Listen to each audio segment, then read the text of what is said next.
tardes, ¿me escuchan? Buenas tardes, doctor. Perfectamente. Pensé que ahora los perdí yo.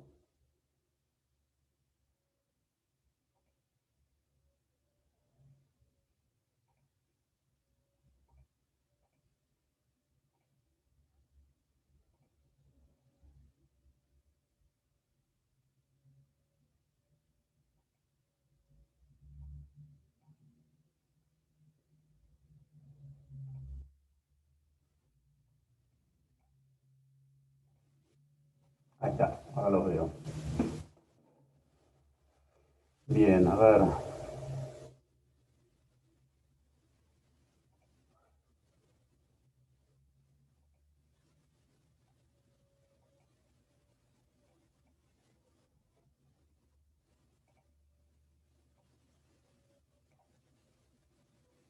Tenemos 42 participantes, ¿no? Sí, 43. 43. Bien. Bueno, vamos a esperar 2 minutos más a ver si se suma alguno.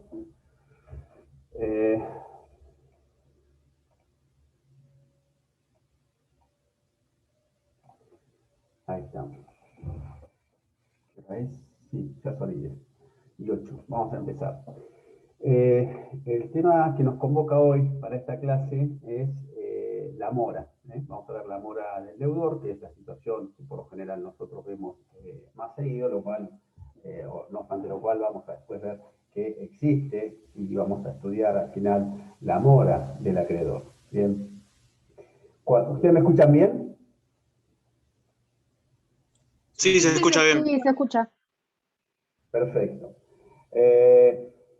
Nosotros, recopilando un poquito para atrás, nosotros vimos que hay pago cuando el deudor ejecuta la prestación en forma voluntaria, esa prestación debida, 825. Pago y cumplimiento, lo habíamos visto, que son conceptos sinónimos. El cumplimiento importa realizar el deber jurídico que pesa sobre ese deudor. Bien. Después ustedes empezaron a ver el incumplimiento y vieron que el incumplimiento puede ser absoluto y relativo. ¿Bien?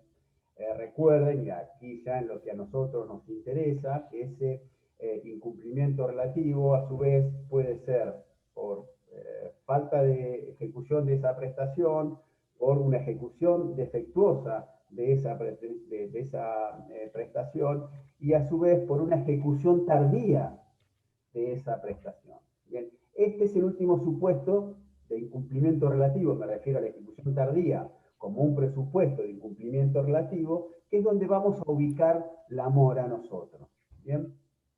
Un concepto de mora, que lo voy a leer, es el retraso imputable al deudor que no quita la posibilidad de cumplimiento tardío. Retengan esto. La mora del deudor es definida como el retraso imputable al deudor que no quita la posibilidad de cumplimiento tardío.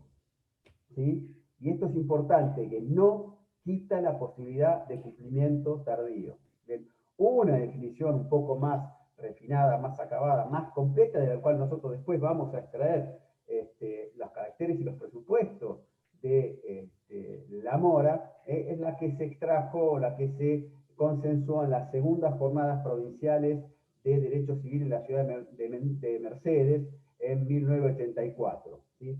Y donde se dijo que es una situación específica del incumplimiento relativo donde no se afecta el término de cumplimiento, perdón, donde se afecta el término de cumplimiento con responsabilidad en el deudor y caracterizada por el interés que aún guarda el acreedor en tal cumplimiento. Bien, esto es importante. ¿Perdón?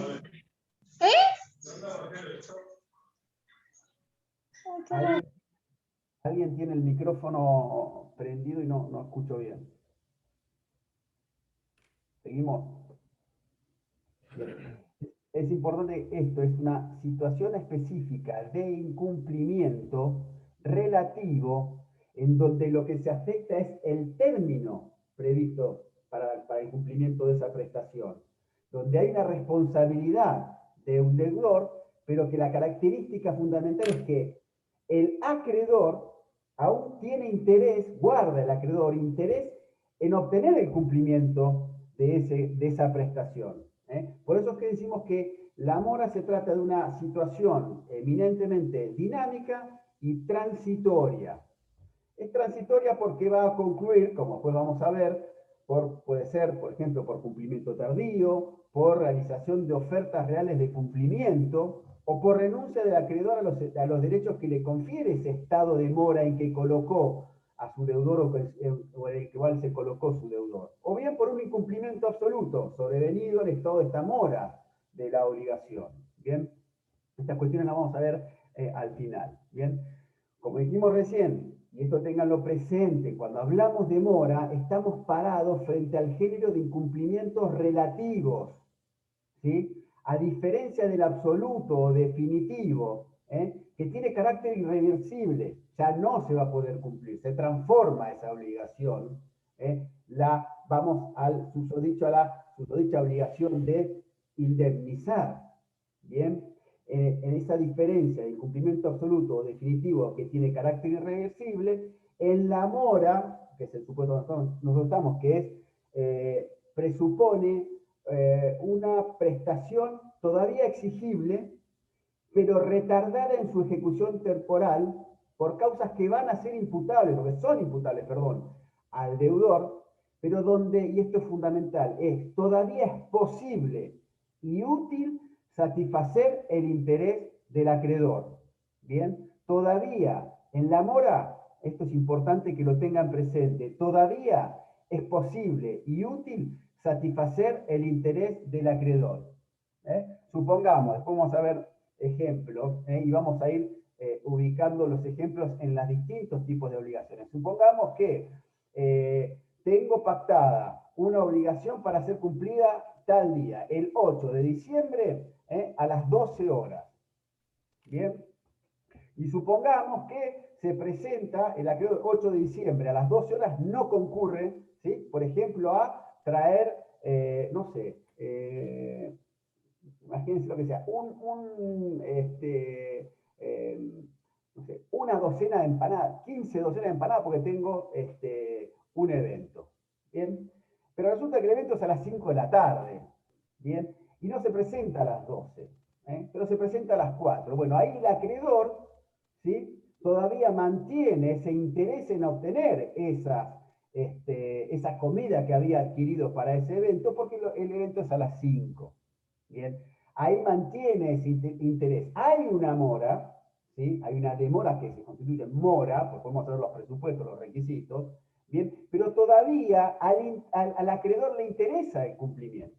Ahora, supongamos un mismo ejemplo, las 15 docenas de empanadas, esta persona las tenía que entregar en determinado lugar a las 12 del mediodía, porque la fiesta era a la 1, ¿sí? El evento era a la 1, y viene con las 12 docenas de empanadas, las 15 docenas de empanadas, no me acuerdo cuándo les dije, a las 8 de la noche, ahí ya el acreedor, ¿sí? Materialmente puede ser cumplida, ¿sí? La puede entregar, y nosotros la puede recibir, ¿sí? En su caso hay purgado la mora, pero acá ya no vamos a hablar de mora, porque no hay utilidad para satisfacer el interés del acreedor. Al acreedor no le interesa cumplir que le cumplan esa prestación.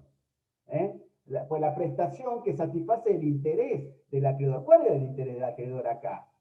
¿Sí? El interés del acreedor era que sus invitados, ¿sí? A la 1 tuvieran las empanadas, la comida, lo que sea que haya contratado, ¿se entiende? Bien, es el caso, el ejemplo, donde contrato un servicio de transporte, un transfer para el aeropuerto, el vuelo sale a la 1, me tiene que pasar a buscar a las 12, ¿sí? Y me pasan a buscar a un aeropuerto que queda a 50 kilómetros del hotel, me pasan a buscar a la 1 menos 5. Bien, eso es un cumplimiento tardío y donde ya no hay interés del acreedor, ¿sí? En ese cumplimiento. ¿Bien? Porque es una obligación de plazo esencial, doctor, por eso. Bien, exactamente, pero bueno, yo por eso aclaré al principio, le estoy dando un ejemplo general, ¿sí? Después vamos a ir viendo a los distintos tipos, ¿sí? De obligaciones y cómo juega la mora y las particularidades que puede tener la mora. ¿Bien? Hasta acá vamos entendiendo lo que es el concepto y esta nota importante, que ahora la vamos a volver a repetir, que es que todavía el acreedor aún guarda interés en el cumplimiento. ¿Sí? No solamente que es posible, sino que mantiene ese interés. ¿Bien? Metodológicamente, ustedes lo pueden ver en cualquier libro, ¿sí? Está emplazada la mora, ¿sí? En la parte de la materia obligacional, pues estamos en una figura que se aplica a un género amplio de situaciones jurídicas, y a partir de ella, bueno, podemos decir que se desencadena una multiplicidad de posibles efectos, tanto en el plano obligacional y en su ámbito también contractual. ¿Sí? Que también hace acorde ubicarla a continuación del marco normativo que regula el cumplimiento, el pago, ¿sí? Que está regulada en el artículo 886, ¿sí? A 888. Bien.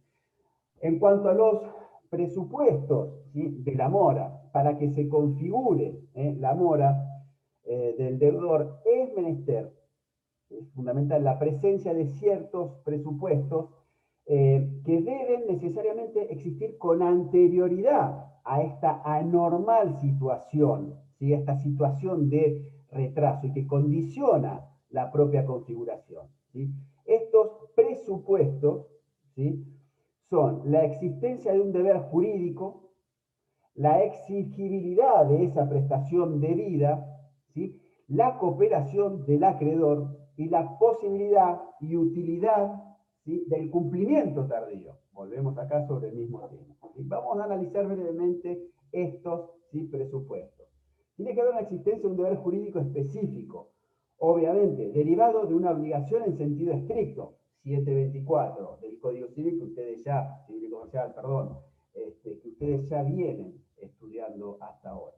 A su vez, ¿sí? Esta obligación, ¿sí? Que contiene una prestación, debe ser exigible. Para que pueda configurarse el estado de mora es necesario, ¿sí? Es necesario que la obligación sea exigible. Es decir, que partiendo del incumplimiento de esa prestación debida, el acreedor se encuentra facultado para reclamar de manera compulsiva su cumplimiento específico. ¿Cómo? Desplegando todo su poder de agresión sobre el patrimonio del deudor. Tengan en cuenta que si la obligación no es susceptible de ser reclamada judicialmente, no hay mora. Bien, por ejemplo, aquella obligación, ¿sí? Que está sujeta a un plazo cierto y ese plazo cierto todavía no se cumplió, ¿sí? Estamos hablando de un plazo vencido, no es exigible. Si no es exigible, obviamente, no podemos estar hablando, ¿sí? De un estado de mora, ¿sí? Bien. A su vez, otro presupuesto es la cooperación del acreedor. Ustedes ya van a ver a lo largo de toda esta materia que en varias oportunidades, en varios tipos de obligaciones, pesan sobre el acreedor distintos deberes especiales de cooperación, también llamadas cargas, obviamente, con un claro sustento en el principio de buena fe, el ejercicio regular de los derechos, etc. ¿Qué son estas cargas especiales de cooperación, o estos deberes especiales de cooperación del acreedor? Es decir, que tienen por objeto posibilitar que el deudor cumpla conforme a los términos de la relación existente, ¿sí? A veces la propia liberación del deudor va a depender del cumplimiento de estos deberes del acreedor. Por ejemplo, es el ejemplo que siempre damos de se contrata, una persona contrata, un padre contrata la realización de un vestido para una fiesta de 15 para su hija, si se lo contrata a un modista, un diseñador famoso para determinada fecha, para el 18 de diciembre de este año. Bien. Esta parte, ¿sí? Que va a ser la acreedora, ¿sí? de esa obligación de hacer del diseñador o la modista, tiene la carga, tiene el deber, ¿sí?, de cooperación. ¿Cómo? Y presentándose los días que acuerden o que cite esa modista o ese diseñador para hacer las pruebas, ¿sí? Tal vez sí acordaron que por una cuestión sentimental iban a hacer el vestido de 15 con la misma tela que usó la abuela en su casamiento, la madre en su casamiento, etcétera, por una tradición familiar. Deber de colaboración, entregarle ese vestido, ¿sí? Ahí ya tenemos otro deber de colaboración. Bien, ¿cuándo? Es importante acá ver cómo fue esa cooperación, si esa cooperación del acreedor existió o no existió.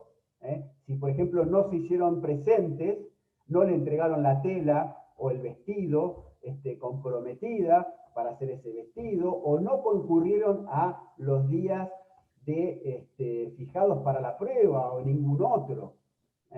Bien, esos supuestos, la falta de cooperación del acreedor obsta, impide la configuración de la situación jurídica de la mora. Bien, por eso que para que el retraso sea imputable, le podemos ver subjetiva o objetivamente, al deudor, perdón, para que le sea imputable al deudor, es necesario, ¿sí?, que en esos casos el acreedor realice actos de cooperación necesarios para que aquel pueda cumplir. La falta de cooperación impide que pueda hablarse de mora, por falta precisamente de uno de esos presupuestos, sin perjuicio que además también puede ser apta para provocar, como vamos a ver al final, ¿sí?, la mora del acreedor cuando se dan otro tipo u otras condiciones.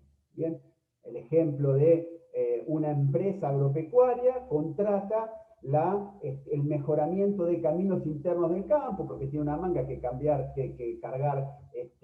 ganado, el día y hora fijados para realizar ese granzado. Viene la empresa contratada con 4 camiones con granza, la planadora, la retroexcavadora, etcétera.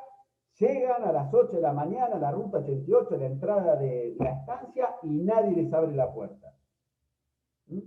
Ahí está fallando ese deber de cooperación. Bien. Otro de los presupuestos, vamos por el cuarto, la posibilidad y la utilidad de cumplimiento tardío, que algo ya dijimos antes. Ya dijimos que la mora presupone que la prestación, ¿sí?, debida sea susceptible de ser cumplida tardíamente de manera específica, ¿sí?, en razón de que de resultar posible y útil para el acreedor, ¿sí? En caso contrario, es decir, si ya no se puede cumplir, o en su caso el acreedor ya perdió todo interés en esa prestación, no cabe hablar de mora. ¿Por qué? Vamos a hablar sino de incumplimiento absoluto, ¿bien?, que nos saca de la mora. ¿Bien? Por eso es que nosotros, recuerden lo que vimos al principio, ¿cómo ubicamos a la mora? En uno de los supuestos, ¿sí?, o lo ubicamos dentro del incumplimiento relativo. Acuérdense, esta dinámica obligacional genera que una obligación que nace para ser cumplida, acuérdense que la obligación no nace para mantenerse a perpetuidad. La obligación nace, tiene un desarrollo, pero nace para ser extinguida, ¿sí? Recuerden que en virtud de ese vínculo que vimos como elemento de las obligaciones, hay dos personas que mantienen un vínculo que implica un eventual poder de agresión del patrimonio de uno sobre el otro. Y esto no está bueno. Las obligaciones nacen, ¿sí?, para terminarse, para extinguirse a través, lo ideal es a través de el cumplimiento. Bien. Vamos a ver ahora los requisitos de la mora. Cuando hablamos de los requisitos de la mora, es menester que se cumplan 3 requisitos, ¿sí? El retardo, el factor de atribución, ¿sí?, y la constitución en mora del deudor. Retardo, factor de atribución y constitución de mora del deudor. ¿bien? O constitución en mora del deudor. ¿Bien? Vamos a deconstruir estos requisitos de la mora. ¿Bien? Cuando hablamos del retardo, acuérdense lo que dije al principio, que nosotros ubicamos la mora dentro del incumplimiento relativo, y dentro de esos incumplimientos relativos habíamos hablado que lo vinculamos con ese demora o retarda o falta de cumplimiento en tiempo de esa obligación, ¿bien? Porque esa obligación no fue cumplida en tiempo. Este retardo está ligado justamente a la noción de demora. Supone una situación de deuda exigible, como vimos, que debe ser cumplida en un tiempo determinado. ¿Sí? Y a ese tiempo determinado no se verifica el cumplimiento puntual, ¿sí? No se verifica el cumplimiento fijado al momento, al momento fijado para eso. Es decir, hay una dilación temporal que constituye, obviamente, objetivamente una conducta antijurídica. ¿Sí? Este retraso se caracteriza en la mora por su transitoriedad, o sea que la obligación todavía puede ser cumplida específicamente por el deudor, en tales circunstancias que va a resultar apta para satisfacer los intereses, ¿sí?, del acreedor. Bien. Si la prestación no es susceptible de ser cumplida, bien, específicamente después de operar esa demora tardíamente, porque se ha hecho imposible, ¿sí?, o porque aún siendo susceptible de tal cumplimiento ya no es apta para satisfacer el interés del acreedor, no hay técnicamente mora.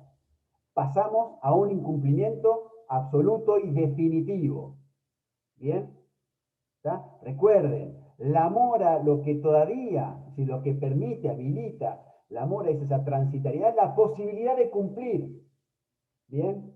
Y que el acreedor mantenga el interés en el cumplimiento de esa prestación. ¿Está? Doctor, disculpe que lo interrumpa.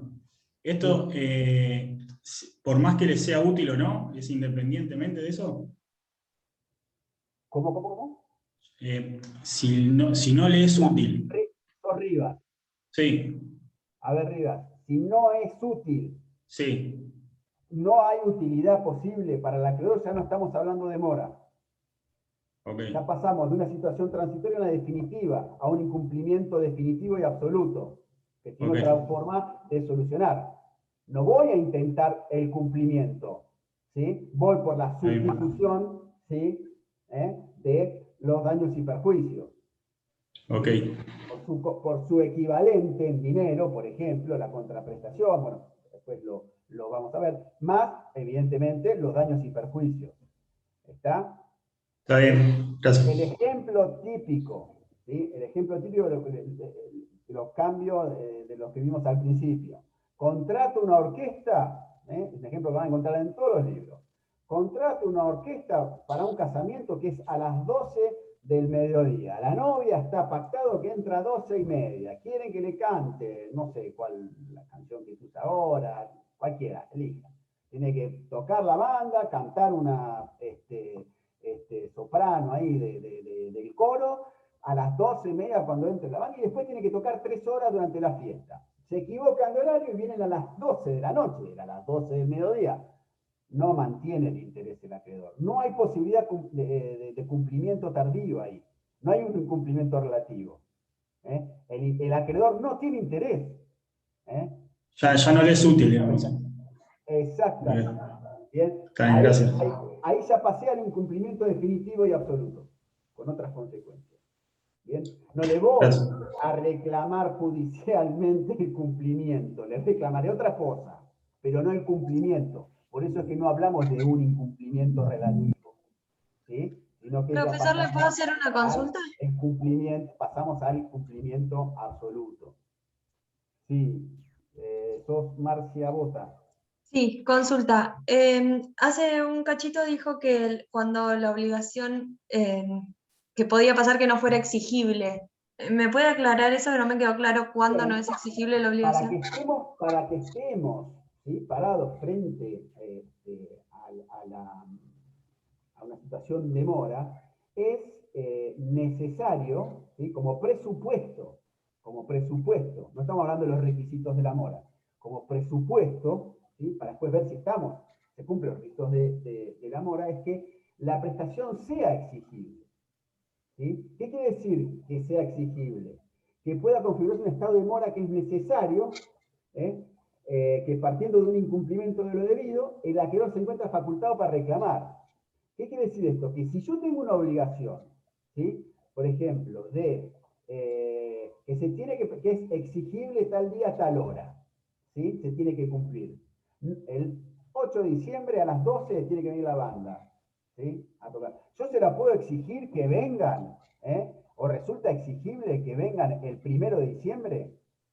No, el 1 de diciembre no tengo posibilidad, ¿sí? Suponga que me tengan que entregar una mercadería en un campo, ¿sí?, puesto en la tranquera, una jaula de novillos de tantos kilos, el 12 de enero, ¿sí?, al mediodía, a las 12, puesto la hacienda en pie a tal hora, ¿sí?, en tal tranquera, de tal campo, en tal kilómetro, ¿sí?, el 12 de diciembre. ¿Sí? Eso es un plazo cierto, determinado, cierto. Bien. En ese caso, yo no le puedo exigir el cumplimiento el 1 de diciembre, por la duda que no vaya a cumplir. No, ahí no hay exigibilidad. No hay exigibilidad, no hay mora. ¿Bien? ¿Sí? ¿Lo entendiste ahí, Marcia? Sí, perfecto, gracias. No, de nada. Bien. Estábamos en el retardo. El retardo. El retardo, bien. Vamos a los factores. Ojo, finalmente, no hay que asimilar la mora con el simple retardo.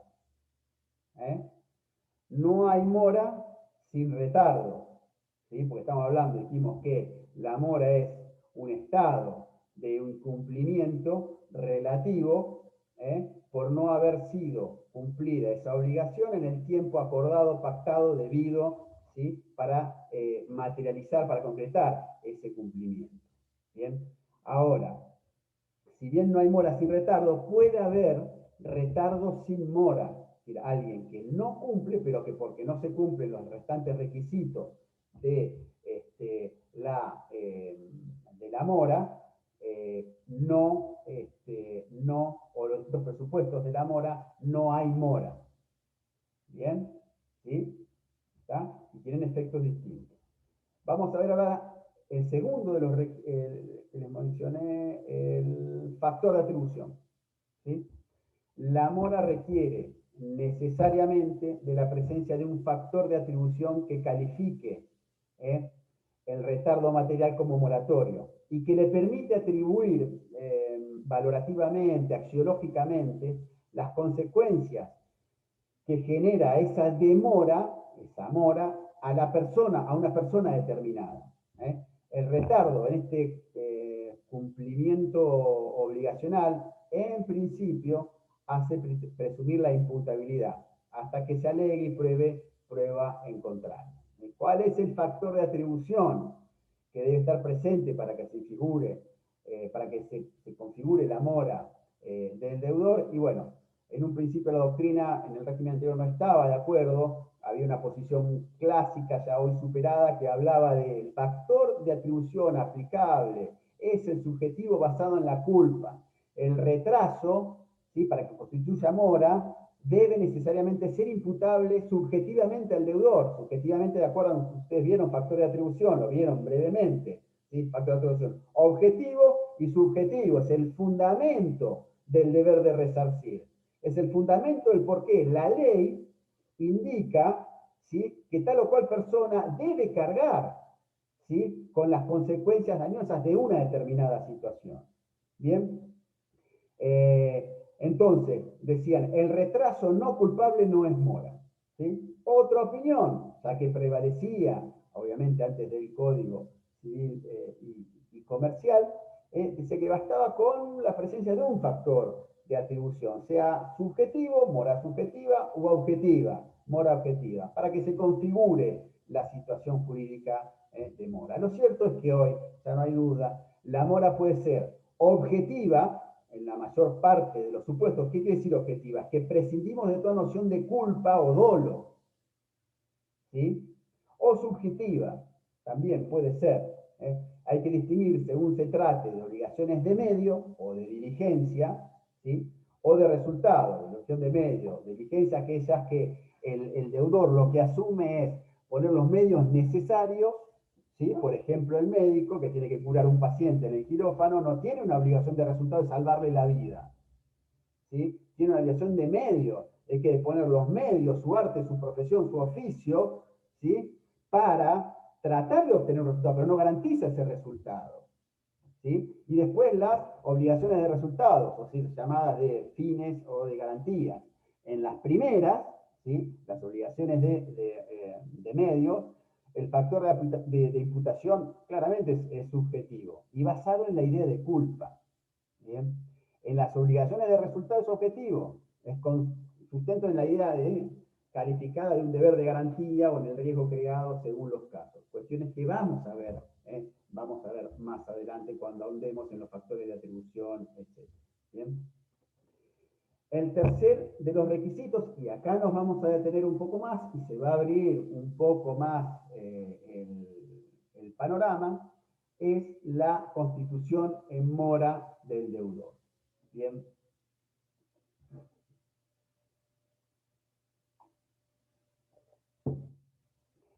La configuración de la situación,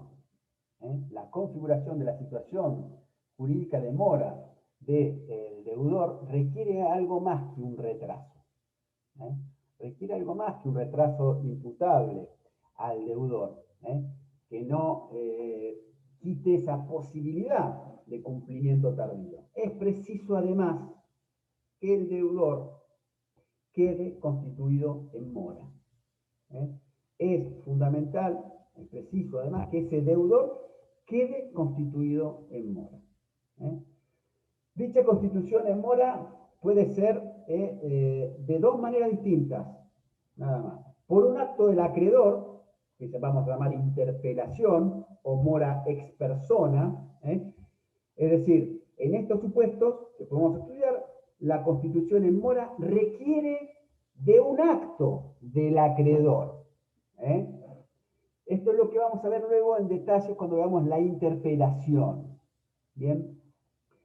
La otra manera puede ser, la otra manera es por el transcurso del tiempo, por el mero transcurso del tiempo, o mora automática, o también llamada mora ex res. Bien, entonces, dijimos, cuando hablamos de la constitución en mora, ¿sí? Como requisito para configurar la situación jurídica de mora, se requiere, a su vez, que ese deudor sea constituido en mora. Y hay dos sistemas o dos maneras distintas de constituir en mora. ¿Bien?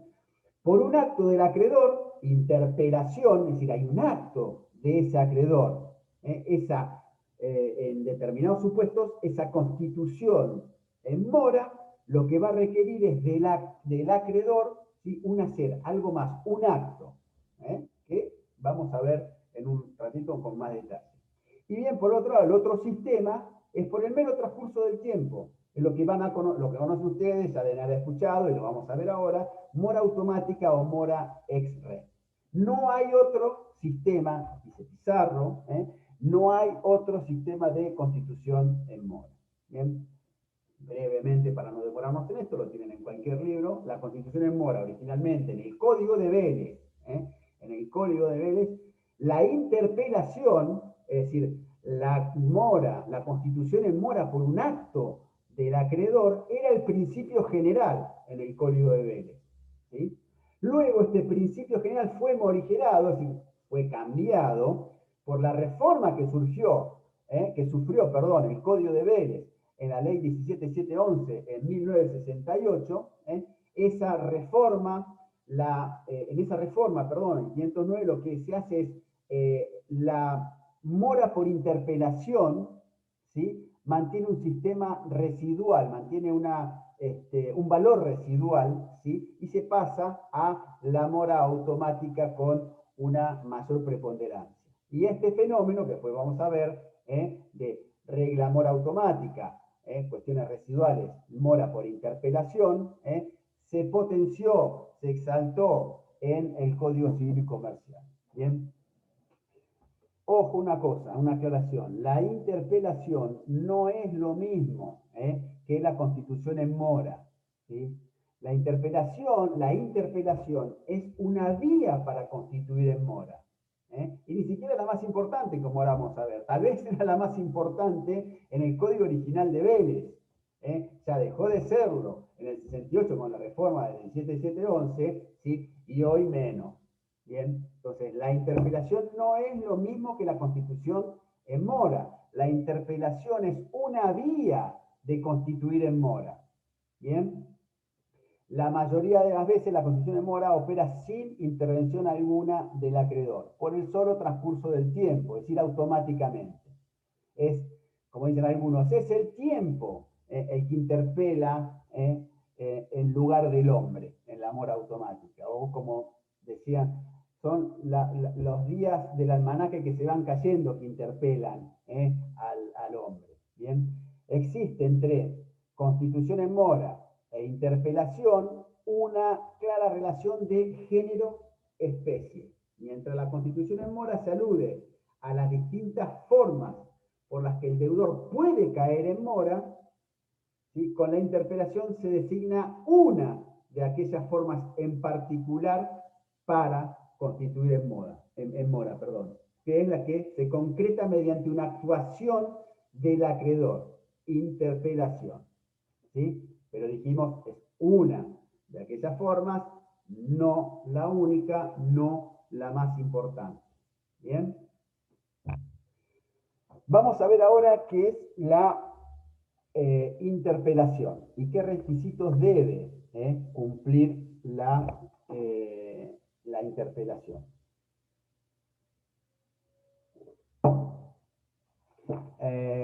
La interpelación, no tengo una definición de memoria, ¿sí? Pero la voy a leer, es la declaración de voluntad no formal y recepticia que facultativamente al acreedor dirige, que facultativamente el acreedor dirige al deudor, por la cual le reclama en forma categórica el cumplimiento de una prestación ya exigible. Interpelación es la declaración de voluntad unilateral, no formal y recepticia que facultativamente el acreedor dirige al deudor y por la cual le reclama en forma categórica el cumplimiento de una prestación ya exigible. Bien. Como después vamos a ver, esta interpelación puede ser judicial o extrajudicial. Pero ahora vamos a quedarnos con esta definición y de esa definición vamos a extraer los caracteres. Bien. Desde ya, una aclaración. Los sujetos que intervienen en esta interpelación,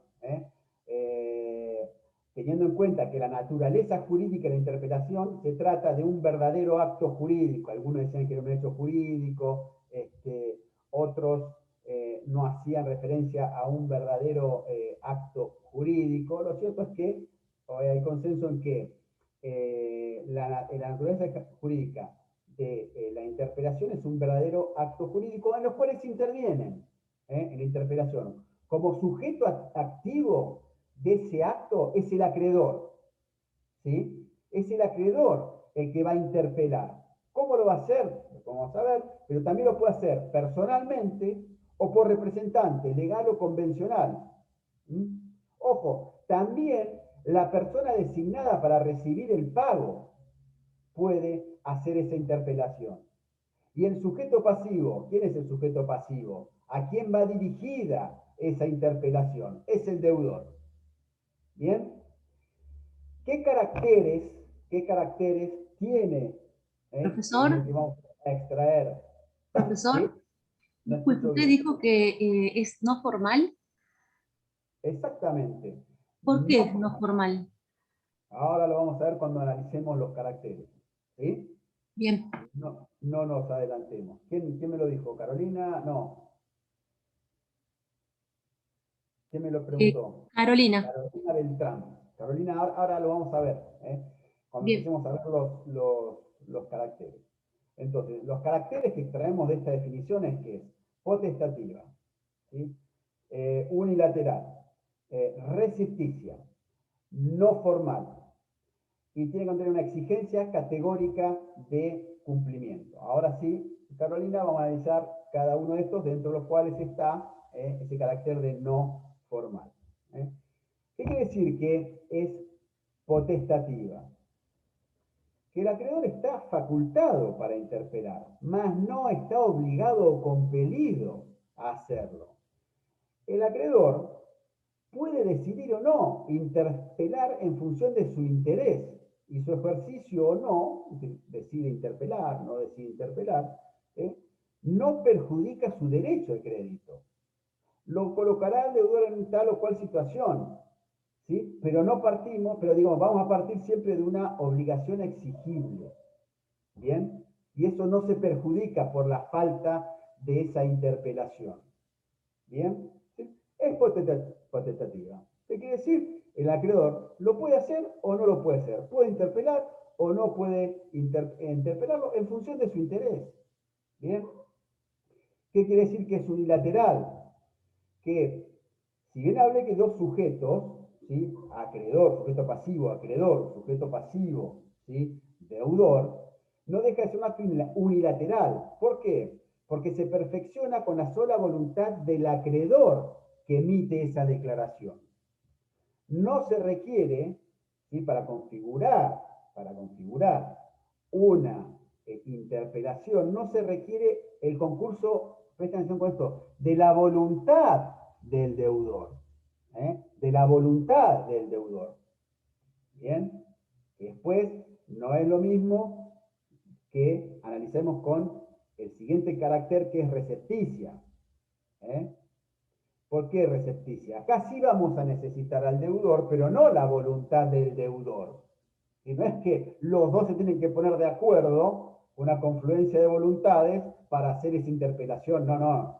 Unilateral quiere decir que se perfecciona con la sola voluntad del acreedor que emite esa declaración.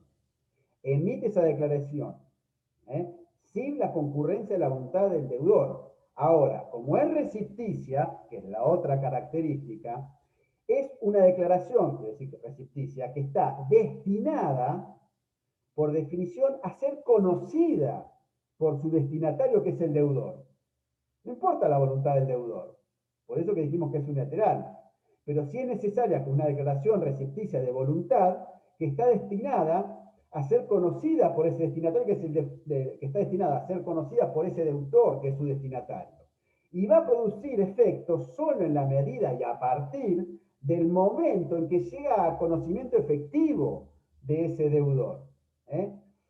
De así que se dice que el acreedor asume el riesgo del medio empleado para remitir o para materializar esa voluntad recepticia. Si una carta documento, si elige por ejemplo una carta documento o un telegrama, y esa carta documento o ese telegrama no llega al conocimiento del destinatario, en ese caso, ¿sí? No tiene virtualidad para ser constituido en mora ese deudor. ¿Se entiende? Ah, bueno, pues yo hice una declaración unilateral. Está dentro de mi potestad, dice el acreedor. ¿Sí? El deudor está en mora. Está dentro de mi potestad hacer la interpretación. Hago una interpretación, es unilateral. Yo la hice, yo le mandé la carta de documento, sí, pero no la recibió. ¿Sí? Esa es la característica de recepticia. La recepción no requiere la voluntad del deudor. ¿Sí? Simplemente el solo hecho, acto material de tener conocimiento, que le llegue a su conocimiento. Esa declaración de voluntad recepticia del deudor. ¿Bien? ¿Y por qué ahora, Carolina, digo, no es formal? Esa declaración recepticia de voluntad unilateral no está sujeta a formalidad o solemnidad alguna. Que en algunos supuestos, puede existir esa solemnidad o cierta formalidad, no quiere decir que tiene que necesariamente ser formal bajo sanción de nulidad, no, de ninguna manera. Es un acto que no está sujeto a formalidad alguna. Puede ser realizada judicial o extrajudicialmente, como ahora vamos a ver, pero siempre hay que tener en cuenta que cuando nosotros elegimos como acreedores para hacer esta manifestación o esta declaración de voluntad recepticia un medio determinado, lo que tenemos que estar pensando, y esto sí es importante, el día de mañana, cómo yo voy a lograr demostrar, eventualmente en un juicio, ¿sí?, que esa declaración unilateral recepticia fue efectivamente recibida, eficaz, porque llegó a conocimiento del deudor. Como digo, no puede ser no formal. Yo puedo llamarlo por teléfono. Yo puedo mandarle un WhatsApp. Yo puedo mandarle un mail, en la forma que ahora vamos a, mejor dicho, con el contenido, que es el otro presupuesto, que es una exigencia categórica de cumplimiento, pero le puedo mandar esa exigencia categórica de cumplimiento por intermedio de un mail, de un WhatsApp, una llamada por teléfono, me lo puedo cruzar en la calle, puedo elegir mandar una carta documento, puedo elegir mandar un telegrama, ¿sí?, puedo elegir hacer una constatación notarial, y también, como ahora vamos a ver, puedo elegir hacerlo por vía judicial. Bien, pero lo que nosotros tenemos que ver es lo formal. Tenemos un amplio abanico de posibilidades de materializar esa declaración unilateral recepticia. Bien, obviamente, si yo estoy reclamando una deuda de 1.000 pesos, no me voy a gastar 900 pesos en una carta documento.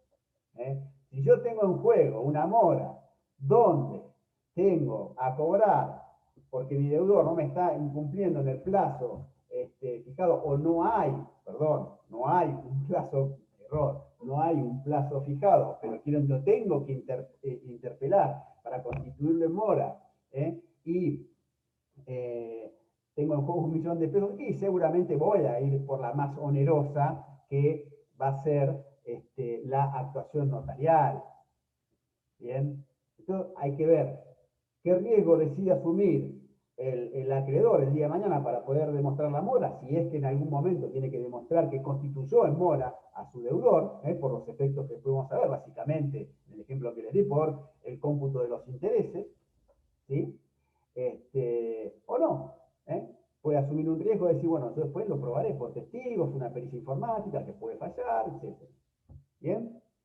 A su vez, tiene que ser una exigencia categórica de cumplimiento, el último de los requisitos.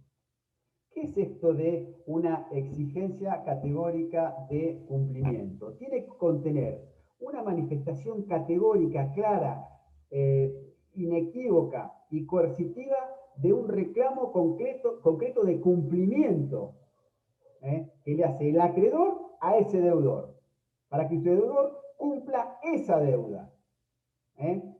No es una exigencia categórica de cumplimiento, un mandar una intimación y decirle, bueno, teniendo en cuenta, están pendientes algunos negocios, lo convoco a una audiencia de conciliación, ¿sí?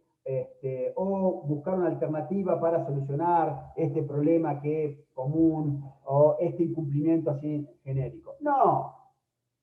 Esa exigencia categórica tiene que ser una manifestación de voluntad inequívoca, coercitiva.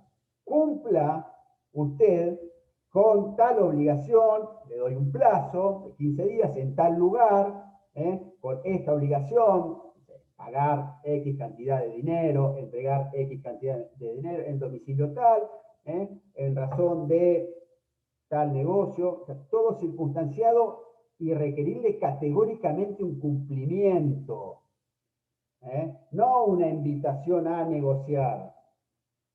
¿Sí? ¿Está claro esto? Esta es la exigencia categórica de cumplimiento, no una cosa tibia. ¿Bien? Si bien le dije, y volviendo con lo que preguntó Carolina, que yo dije que era formal, ¿sí? Pero a veces, es decir, que es no formal, mejor dicho, perdón, me equivoqué, no formal, a veces esa interpelación es formal. ¿Eh? Y acá vamos a las formas de interpelar. Esas formas de interpelar pueden ser judicial o extrajudicial. ¿Sí? Judicial y extrajudicial. ¿Judicial cuándo?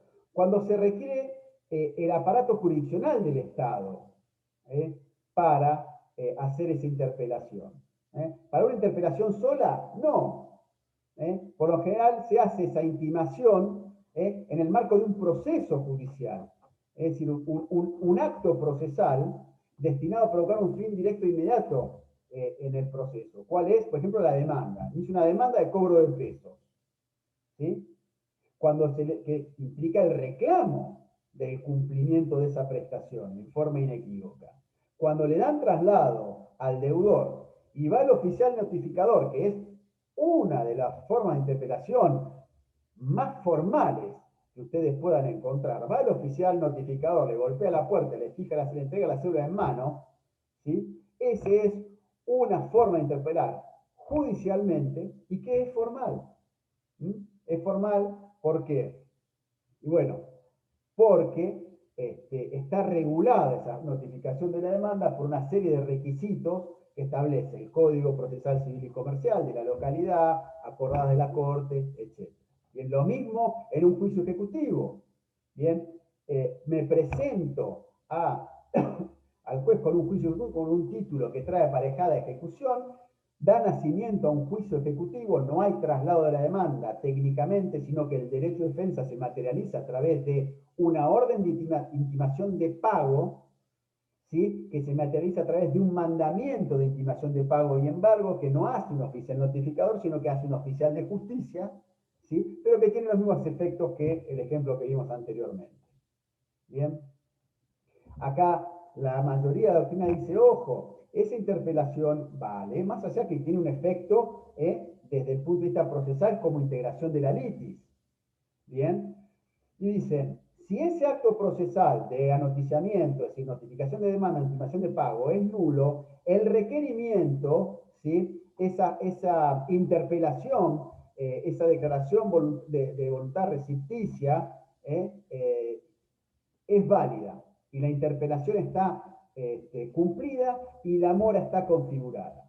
Esto puede ser así en la medida que hay que ver el supuesto de nulidad. Si se anula en ese acto procesal de noticiamiento centrado a la demanda, por ejemplo, porque faltaba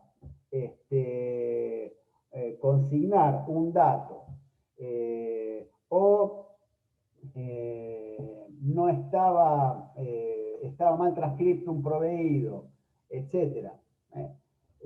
Y genera un estado de indefensión al ejecutado y es procedente bajo determinados supuestos que ustedes después van a estudiar en derecho procesal, en tanto y en cuanto de la parte válida de esa notificación, el deudor tomó conocimiento de esa declaración unilateral recepticia, ¿sí?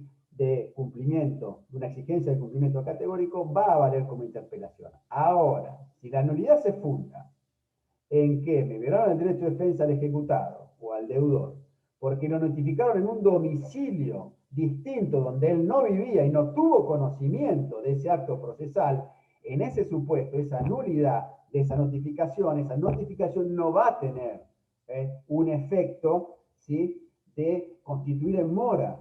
¿Por qué? Porque le va a faltar algo, que es que sea recepticia. Si no fue recepticia, le notificaron en otro domicilio, el deudor nunca se enteró, ¿sí? Y no va a tener esta característica de la interpelación que no va a ser recepticia.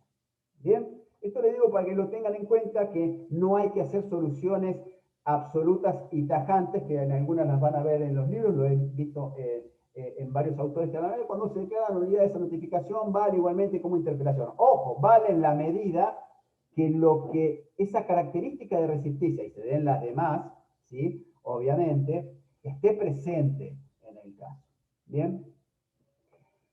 Vamos a ver brevemente requisitos de la interpelación, que tenemos dos tipos, los requisitos intrínsecos y los requisitos extrínsecos.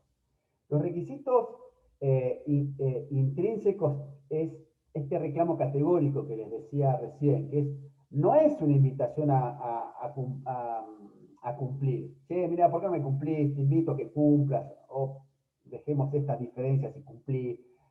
Ni tampoco es una invitación a sentarse a negociar. Este requisito intrínseco de un reclamo categórico, ¿sí? Reclamo categórico, no es una invitación a cumplir. Es un reclamo claro, preciso, invitado de exigencia de cumplimiento de una prestación que está demorada, que el factor tiempo no fue respetado, ¿sí?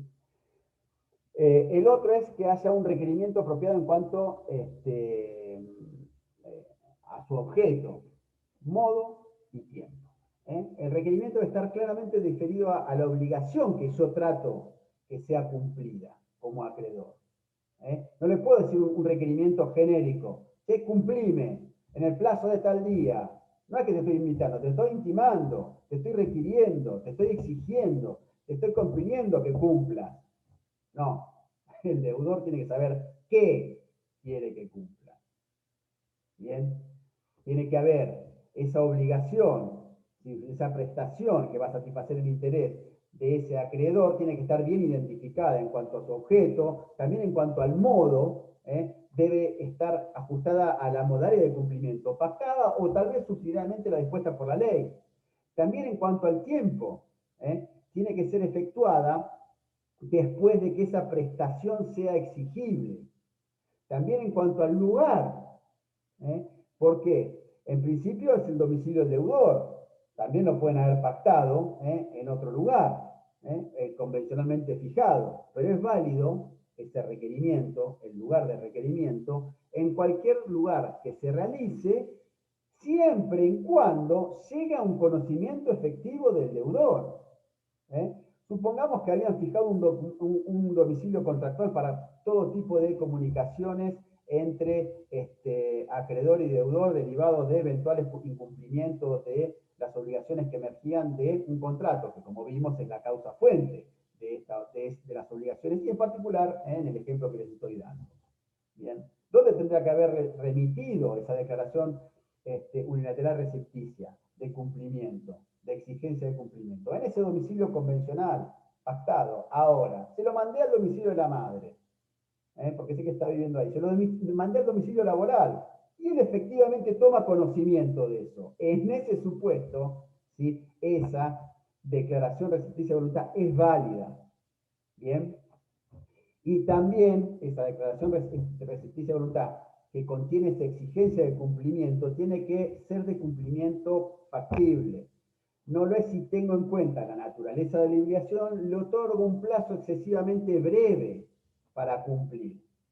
Bien, si tengo que entregar, no sé, 3.000 toneladas de trigo de una cerealera en Pergamino, que son a 500 kilómetros, le mando la intimación el 2 de diciembre y le digo el 3 de diciembre a las 4 de la mañana tiene que estar el cereal en tal campo. No. ¿Sí? Hay que tener en cuenta el principio de la buena fe, los usos, costumbres y la naturaleza de la obligación. Bien.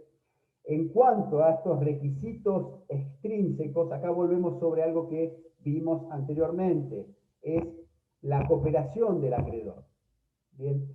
En aquellas prestaciones que requiere actos de cooperación del acreedor, debe hacerlos, el propio acreedor que está haciendo ese requerimiento, debe hacerlos al formular ese requerimiento. Debe ofrecer, debe dar otorgar las circunstancias necesarias para permitirle el cumplimiento al acreedor. Tiene que demostrar, ¿sí? Y materializar esa cooperación en ese requerimiento. La falta de cooperación, ¿qué va a impedir? Que se configure el estado de mora de su deudor. Bien. Y también, el último de los requisitos extrínsecos es la ausencia de incumplimiento del acreedor. Si se trata de obligaciones recíprocas, es necesario que aquel acreedor que interpele, ¿sí? Aquel acreedor que hace esa manifestación reciticia de exigencia de cumplimiento, ofrezca cumplir con su pretensión, con su prestación que le es respectiva. ¿Sí? Cumplime tal día, a tal hora, entregame. Y yo, ese día y esa hora, te voy a entregar la documentación. Salvo, obviamente, que la obligación de ese acreedor que está exigiendo o materializando esa interpelación esté sujeta a plazo y ese plazo no esté cumplido. ¿Bien? Ahora, de interpelación, ¿sí? Estas dos formas de interpelación automática, ¿sí? Olvídense, vimos esta forma de constitución en mora, que puede ser automática y por interpelación. Analizamos los requisitos y cómo tiene que ser esa interpelación, ¿sí? Ahora vamos a ver cómo regula los distintos supuestos, ¿sí? de mora, los distintos supuestos de mora, el código, el código civil y comercial. Vamos a ver acá, en esencia, vamos a analizar, estudienlo después tranquilos, el artículo 886 y 887, el nuevo Código Civil y Comercial, lo que consolida es ese principio general de mora automática. El artículo 886 establece el principio que dice: la mora del deudor se produce por el solo transcurso del tiempo fijado para el cumplimiento de la obligación. Estamos, la primera parte del artículo 886, lo que establece es la mora del deudor. Y dice que se produce por el solo transcurso del tiempo fijado para el cumplimiento de la obligación. ¿Sí? Esto lo que está fijando el código es, como regla general, como principio, la mora automática. ¿Sí? La mora del deudor se produce por el solo transcurso del tiempo fijado para su cumplimiento. Ahora vamos a ver ejemplos. ¿Sí? Y fíjense, en el artículo siguiente, en 887, se señalan dos excepciones posibles a ese principio de mora automática. Bien, entonces recuerden, la regla es la mora automática. ¿Bien? Y a renglón seguido, mora automática que establece como regla general la primera parte del artículo 886. ¿Bien? Y como excepciones, a renglón seguido, en el artículo siguiente, el 887, prevé dos excepciones posibles a ese principio rector de la mora automática. No va a ser mora automática en las obligaciones sujetas a plazo tácito y no va a ser mora automática la obligación sujeta a plazo indeterminado propiamente dicha. A esta, la doctrina agrega una tercera excepción. Cuando las partes, en ejercicio de su autonomía de la voluntad privada, ¿qué hacen? Pactan directamente que la mora no va a operar automáticamente, aun cuando sea un supuesto de mora automática, y prevean la necesidad de interpelación para que se constituyan en mora. Ahora vamos a desarrollar esto. Vamos a ver primero cuáles son las principales aplicaciones de este principio de la mora automática. Las principales manifestaciones de esta mora automática que establece como regla el 886 son las obligaciones de exigibilidad inmediata. Son las mal llamadas o antes llamadas obligaciones puras y simples. Son aquellas que deben cumplirse en el momento de su nacimiento. ¿Sí? Voy a un corredor de materiales, quiero llevarme 15 ladrillos, están los ladrillos ahí, los pago. No me los entregan. ¿Tengo que interpelar? No, ahí hay mora automática. Son esas obligaciones de exigibilidad inmediata. Las otras son las obligaciones sujetas a plazo determinado, cierto e incierto. El artículo 871, sin anteojos no veo, 871. Inciso B, dice, el pago debe hacerse. Si hay un plazo, inciso B, si hay un plazo determinado, cierto o incierto, el día de su vencimiento. Si hay un plazo determinado, cierto o incierto, el día de su vencimiento. Acá tenemos plazo determinado, que puede ser cierto o incierto. Plazo determinado, que puede ser cierto o incierto, es decir, obligaciones sujetas a plazo determinado, que puede ser cierto o incierto. La mora se produce al vencimiento, al día de su vencimiento. Y la mora se produce en forma automática, 886. Bien, ejemplo. Recordemos, las obligaciones a plazo determinado. Se entiende que dicho plazo... Perdón, las obligaciones a plazo determinado, cierto o incierto, se entiende. Son aquellas donde el plazo está expreso. Es decir, que su determinación resulta explícita, sea por un pacto entre las partes o por una disposición legal. Son obligaciones, ¿sí? A plazo determinado cierto, obligaciones a plazo cierto, aquellas en las que el término se ha fijado una fecha determinada. Por ejemplo, vencen, su cumpleaños será el 21 de septiembre de 2023. ¿Sí? Esa es una fecha, es un plazo, obligación a plazo determinado, cierto. ¿Sí? También un ejemplo de obligación a plazo determinado cierto es cuando se computa desde la fecha del nacimiento de la obligación a 30 días. Por ejemplo, firmamos la causa fuente de esa obligación, con un contrato que se firma o que se firmó el 30 de junio de 2019, y dice, esta obligación o la obligación de entregar el automotor o la obra terminada va a ser a los 3 años de la firma del presente contrato. ¿Bien? O a los 15 días de la firma del presente contrato. ¿Bien? Esos son ejemplos de obligaciones de plazo determinado, cierto. Recuerden que creo que se lo expliqué la semana pasada, también tenemos plazo determinado, incierto. Son aquellas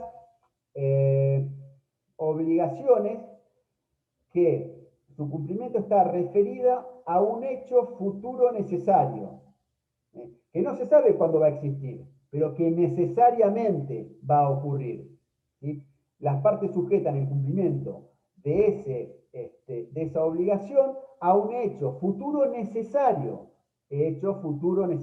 que no se sabe cuándo efectivamente va a ocurrir, pero que necesariamente va a ocurrir. Por ejemplo, la obligación de entregar determinadas mercaderías cuando se rehabilite la ruta 205 que está inundada. Cuando la autoridad de la provincia tal o Vialidad Nacional habilite la circulación de esa ruta, va a tener que ser entregada tal mercadería. ¿Bien? O el día que, no sé, Pedro se muera. ¿Bien? Todos se van a morir, todos nos vamos a morir. Es un hecho futuro, ¿sí? Necesario, va a ocurrir, pero no sé cuándo. Lo mismo. No sabemos cuándo Vialidad Nacional va a habilitar esa fecha, porque depende de cuestiones climáticas, pero va a rehabilitarse esa ruta, pero no sabemos específicamente cuándo. Eso es un plazo determinado incierto. En esos supuestos, la mora opera automáticamente y el pago debe realizarse a su vencimiento. ¿Bien? El Código Civil solamente a este principio de mora automática, ¿sí? Al principio de mora automática, acuérdense, la mora automática es la regla. ¿Bien? El Código Civil decía, a este principio general de la mora automática, reconoce solo 2 excepciones a ese principio, que las prevén, como les mencioné al principio, en el artículo 887 del Código Civil y Comercial. Y que son, no rige esta mora automática, que son las obligaciones sujetas a Plazo tácito. Plazo tácito, muy bien, gracias por la ayuda. Las obligaciones sujetas a plazo tácito, es decir, el plazo no está expresamente determinado, pero resulta tácitamente de la naturaleza y circunstancias de la obligación, ¿sí? En la fecha que tal vez conforme los usos y la buena fe debe cumplirse. En las obligaciones a plazo tácito, la mora se produce por interpelación del acreedor, una vez vencido el momento del cumplimiento previsto, ¿sí? 887, inciso C era, ¿no?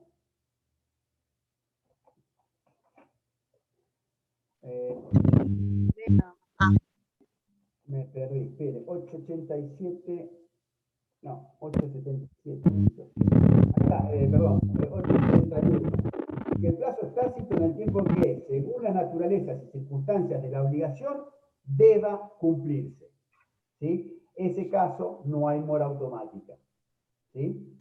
El otro supuesto de excepción, dos supuestos de excepción tengo. El otro es las obligaciones sujetas a plazo indeterminado propiamente dicho.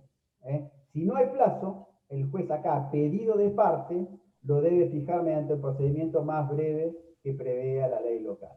Recuerden que este tipo de obligaciones, las obligaciones a plazo indeterminado propiamente dicho, el plazo tampoco está indeterminado. El plazo tampoco está determinado al igual que las sujetas a plazo tácito. Pero a diferencia de las obligaciones sujetas a plazo tácito, en este supuesto no advierto elementos que permita inferir de la naturaleza y las circunstancias de la obligación cuál va a ser el vencimiento. ¿Sí? La indeterminación es absoluta, por lo que corresponde acá la fijación judicial. ¿Sí? Y el código resuelve, en caso de duda, si estoy frente a una obligación de plazo tácito o a una obligación indeterminada propiamente dicho, se considera que es tácito. ¿Cuál es el procedimiento previsto para la fijación de plazo en estas obligaciones de plazo indeterminado propiamente dicho? El código da dos vías.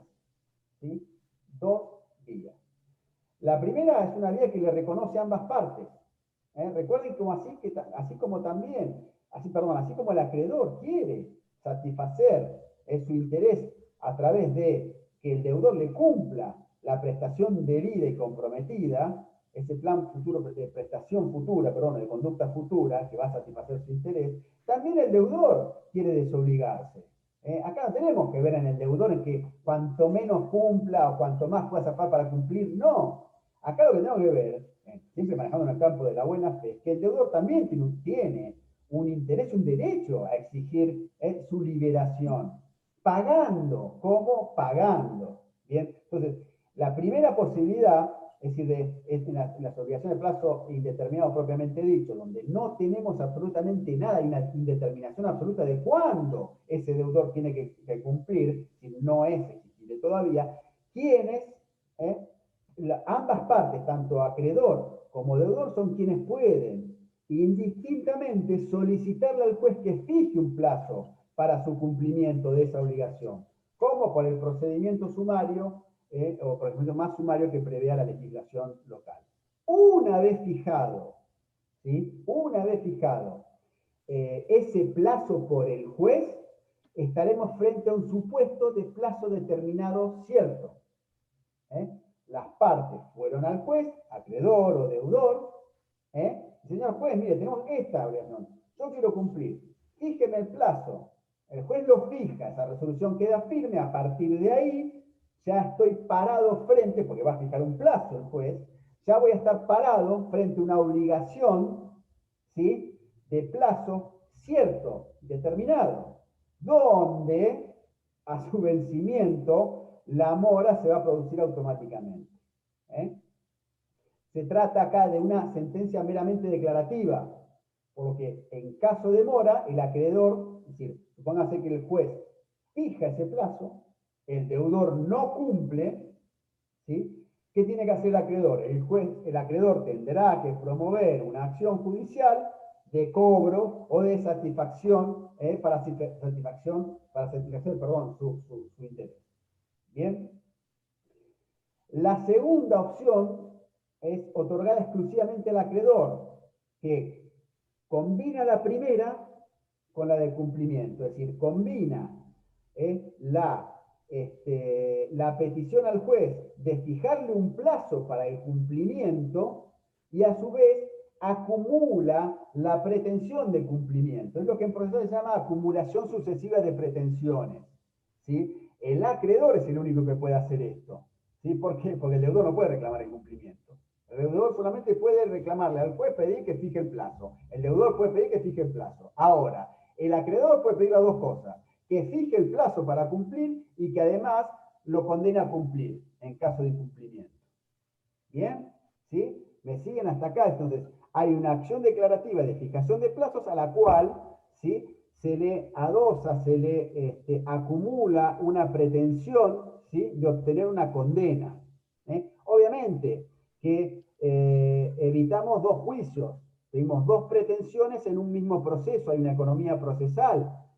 Es un procedimiento claramente aconsejable para el acreedor, porque además favorece la dinámica de la obligación y fundamentalmente ahorra energías, ahorra tiempo desde el plano de los litigantes, pero también desde el plano de la administración de justicia. Entonces, el acreedor puede, junto a la fijación judicial, requerir también un trámite procesal acorde a la naturaleza de la obligación que está exigiendo su cumplimiento, donde tenga entidad de reclamo de cumplimiento.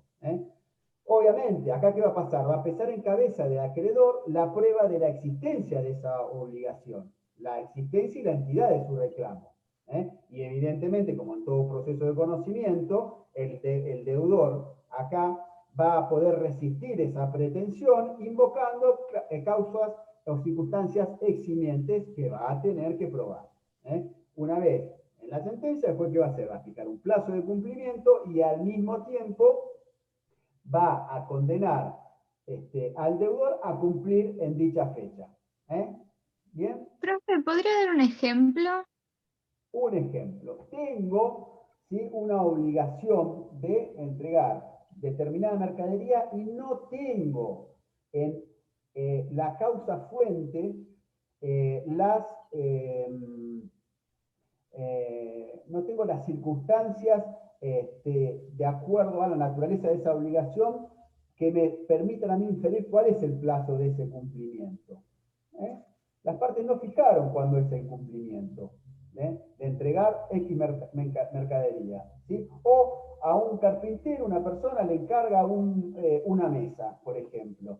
Nada más, así, nunca le dijo plazo, etc. Pasa un tiempo, no se entrega. Entonces, ¿qué hace? El acreedor le pide al juez que fije un plazo, ¿sí?, para el cumplimiento, para la entrega de ese mueble o de esa mercadería, y a su vez, ¿sí?, acumula ese pedido la exigencia de cumplimiento de esa prestación. Y entonces ahí el juez lo que le va a decir al carpintero: sí, mire, usted tiene 20 días para fijar, ¿sí? Y si no hace, manda adelante, lleva adelante, le puede llevar adelante el cobro, ¿sí? Lo condena a entregar directamente en el plazo de 20 días esa mesa. ¿Bien? ¿Sí? ¿Y por qué no podría ser un plazo tácito? O sea, si vos no le fijás ninguna fecha, pero vos decís, bueno, no sé, en una semana, 2 semanas más o menos, terminás la mesa. ¿Por qué no sería eso? ¿Cómo? No entiendo. No entiendo. Digo, ¿por qué no podría ser el ejemplo que diste vos, lo del carpintero? De decir, bueno, haceme una mesa y no le decís ni plazo, ni modo, ni nada por el estilo. ¿Por qué no podría ser de plazo tácito? Al surgir tácitamente que, por ejemplo, no sé, Claro. vos sabés que podés hacer en 2 semanas una mesa. No sé. ¿Por qué? ¿Por qué en 2 meses? ¿Por qué en un mes? ¿Por qué Claro, no en claro. 3 meses?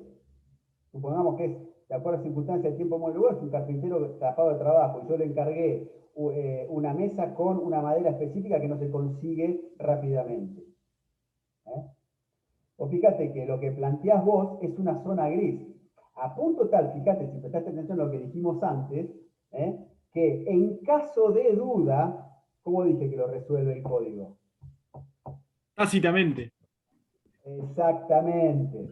O sea, hay zonas grises. Puede ser que entremos a, ojo, puede ser que lo que se lleve a discusión, puede ser que lo que se lleve a discusión del juez justamente es, bueno, señor, ¿dónde estoy parado? ¿En una obligación sujeta a plazo tácito o una obligación sujeta a plazo indeterminado propiamente dicho? Claro, Y después sí, diga, sí. no, un momentito, acá lo que hay es una obligación de plazo tácito y este es el plazo. ¿Sí? ¿Bien? Sí, ahí entendí. Gracias. ¿Sí? Por eso es que el código acá toma partida. Señores, si acá hay duda, si estoy parado en una obligación sujeta a plazo, a plazo tácito, lo reduje, asimilé los dos conceptos. O sujeto a plazo indeterminado, propiamente dicho, ¿sí? Yo lo voy a resolver, voy a tomarlo como una obligación sujeta a plazo tácito. Bien. Igual, a ver, estas situaciones grises se presentan y más seguido de lo que ustedes se imaginan. Lo aconsejable siempre, pero no es lo que pasa en la realidad. Lo aconsejable siempre, lo que es acordar un plazo de una u otra forma. ¿Bien? Eso es lo aconsejable. ¿Bien? Pero lo cierto es que la realidad nos demuestra que la dinámica negocial no siempre eso ocurre, por X circunstancias, a veces por ignorancia misma de las partes, porque en esto de los negocios, y no hablemos de grandes negocios, sino hablemos de estas cosas pequeñas, tal vez, una parte da sobreentendida muchas cosas y la otra parte no. Es como vos decís en el ejemplo, y bueno, pero razonable que me haga una mesa en 2 meses. Y bueno, yo te diría que depende. No siempre es razonable. Entran a jugar un montón de circunstancias. Circunstancias que las partes eventualmente frente a un conflicto van a terminar llevando al juez para que éste decida. Si yo le encargué una mesa de pino común, chica, sin más cuestiones, y yo diría que de acuerdo a la naturaleza de la obligación, los usos y los costumbres, etc., y es probable que en 2 meses sea un plazo razonable para. No sé también si sería un plazo tácito, si sería tan evidente ese plazo, de acuerdo a la naturaleza de la obligación. Pues estas son todas cuestiones que las partes tienen que someter después al juez y el juez va a tener que decidir. ¿Bien? ¿Sí? Y ya tenemos la solución del código. El código se inclina en caso de duda, señores, vamos al plazo tácito. ¿Bien? Vamos a ver brevemente, porque ya estamos en horario. Vamos a ver brevemente cuáles son los efectos generales y los efectos generales de esta constitución en mora. Después van a estudiar ustedes que son sencillos, la cesación del estado de mora del deudor, y van a ver ustedes, en cualquier libro de texto, la mora del acreedor.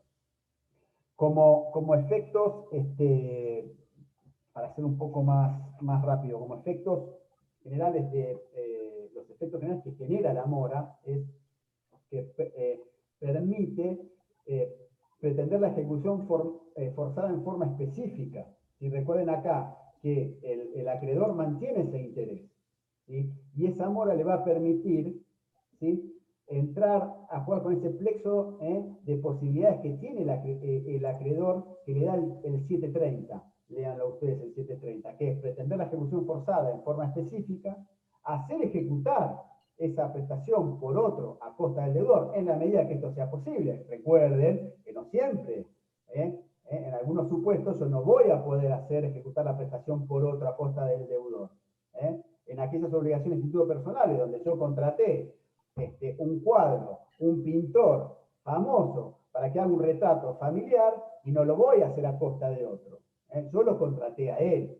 En este caso, si hay incumplimiento, me quiero por un incumplimiento puede llegar a ser en algún punto absoluto. Obtener la satisfacción por un equivalente, demandar indemnización del daño moratorio, y en las obligaciones dinerarias el acreedor podrá reclamar los intendeces correspondientes. Es 768. Una cuestión sí que me interesa que entiendan es, como efecto también hay un traslado de los riesgos de la cosa. Los riesgos fortuitos, y en el caso fortuito que ustedes estudiaron la clase pasada, creo que lo tienen que estudiar la clase que viene, ¿no? ¿O estudiaron caso fortuito la clase pasada? No. No. No, bueno, entonces creo que lo ven la clase que viene. Pero les dejo esto. Quien está en mora está asumiendo los riesgos del caso fortuito que la prestación adeudada puede sufrir. Que en principio debe soportar el acreedor, pero se traslada al deudor moroso, agravando ¿qué? Su propia situación. ¿Qué quiere decir? Si yo tenía que entregar, por ejemplo, un caballo de carrera pura sangre en una estancia, se la tenía que entregar a mi vecino a 3 kilómetros, ¿sí? Nuestras dos estancias quedan a la vera del río. Y ocurre un caso fortuito, no sé, por ejemplo, en mi estancia cayó un rayo.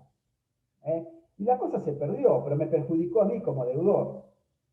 ¿Sí? Ahora, si el caso fortuito constituyó que una crecida del río totalmente imprevisible con los recaudos que ustedes van a ver, que se configura un caso fortuito, arrastró el caballo y se lo llevó y el caballo de carrera desapareció, va a ser un cumplimiento imposible, pero ahí ese deudor no va a poder cargar no va a cargar con ese caso fortuito. ¿Por qué? Dice el código, cuando la cosa también se hubiese perdido en manos del acreedor, o sea, indistintamente se hubiese perdido. Es decir, si mi acreedor estaba en el campo de al lado y a él también, le arrastró todos los caballos, todas las vacas, todos los alambrados, todo, no le quedó nada, igual que en mi campo, y bueno, la cosa se hubiese perdido igual por ese caso fortuito, ¿sí? Tanto ahí, si yo hubiese cumplido, como no. Y en eso lo van a ver bien después con caso fortuito. Bien, cuando estudien caso fortuito. También permite la mora del deudor la resolución contractual, imposibilita la constitución en mora del otro codeudor, del otro coobligado, es decir, en las obligaciones recíprocas, ¿sí? Si yo estoy en mora, no puedo constituir en mora, me ve impedido constituir en mora a su vez a la contraparte. Bien, y después estudien aparte cesación del estado de pago, de mora. Por el pago por consignación, renuncia del acreedor a los derechos que le otorga la mora, y por su parte la purga de la mora a través del ofrecimiento real de cumplimiento. 886, última parte. Bien. Lamento si hablé muy rápido, es un defecto que tengo que no sé si en un momento, cuando me ponga más viejo todavía aún, la voy a subsanar. Gracias por su tiempo. Nos vemos la semana que viene. Profe. Profe, disculpe. En caso... ¿Se escucha bien? No.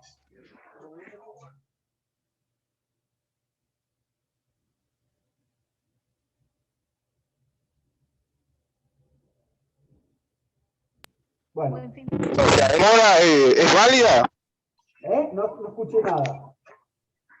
Hacé una cosa, Televisión, vos tenés mi mail ahí en el campus, haceme la consulta por mail que yo te la contesto. Y en la clase que viene, la explico para todos, así que sirve para todos. ¿Dale? ¿Sí? Listo. Buen fin de semana a todos. Gracias por su tiempo. No, profe, gracias. Chao, profe. Gracias.